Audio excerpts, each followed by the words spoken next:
Le PIB de la Russie, c'est l'équivalent du PIB de l'Espagne. La Russie, c'est ça économiquement, c'est pas une puissance économique. Et d'ailleurs, l'enseignement de la guerre en Ukraine de la part de la Russie, c'est vraiment intéressant parce que lorsqu'elle est rentrée en guerre, la première chose que collectivement se sont dit la plupart des analystes experts, et j'en suis, et donc je reconnais ma part d'erreur, c'est qu'on s'est dit, bon, militairement, il n'y aura pas photo, la Russie va réussir à raser l'Ukraine et ce sera une question de temps, mais économiquement, elle va prendre un coup qui est absolument considérable et elle risque de ne pas s'en remettre. Parce qu'on oublie, le PIB de la Russie, c'est l'équivalent du PIB de l'Espagne. La Russie, c'est ça économiquement, c'est pas une puissance économique, mais c'est une puissance militaire considérable. Et le poids de la Russie, d'un point de vue géopolitique, ne concerne que deux éléments, c'est l'exportation de gaz, donc la puissance énergétique qui lui donne une influence géopolitique, et la puissance militaire. Et donc, ce qu'on a vu dans les premiers mois et la première année de la guerre, en fait, c'est exactement le contraire qui s'est passé.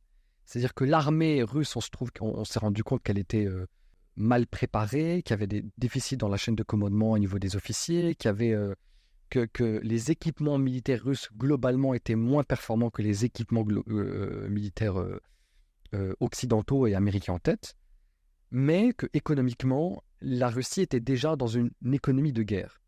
Parce que la Russie produit du charbon, du cuivre, du pétrole, est un grand exportateur de céréales. Et donc, sur les fondements économiques, c'est une économie qui peut tenir à la longue durée. Et d'ailleurs, il y a une analyse qui est intéressante, qui a un peu été reprise par Manuel Todd dans son dernier ouvrage, La défaite de l'Occident, qui met en évidence qu'en fait, ce qu'on regarde, nous, comme le PIB, qui est en fait un mauvais indicateur économique, surtout en situation de guerre, il ne faut pas regarder le PIB. Parce que les États-Unis ont un PIB qui est énorme, mais c'est beaucoup de services, par exemple. Quand vous êtes dans une guerre, le service ou le marketing ou la communication, ça n'a pas d'influence. Ce qu'il faut regarder, c'est la vraie, si vous voulez, la vraie économie. Et bien sur ce point-là, la Russie a une capacité de production industrielle qui est considérable. Et la Russie est en train de gagner, en fait, parce qu'elle a l'avantage du temps. Ce qui est d'ailleurs traditionnellement la victoire russe. Les Russes n'ont jamais réussi, depuis le tsar Alexandre, n'ont jamais réussi à faire une victoire d'un coup éclair. Ce n'est pas des Allemands. Ils jouent la carte du temps. Et quand ils jouent la carte du temps, généralement, ils remportent des victoires militaires.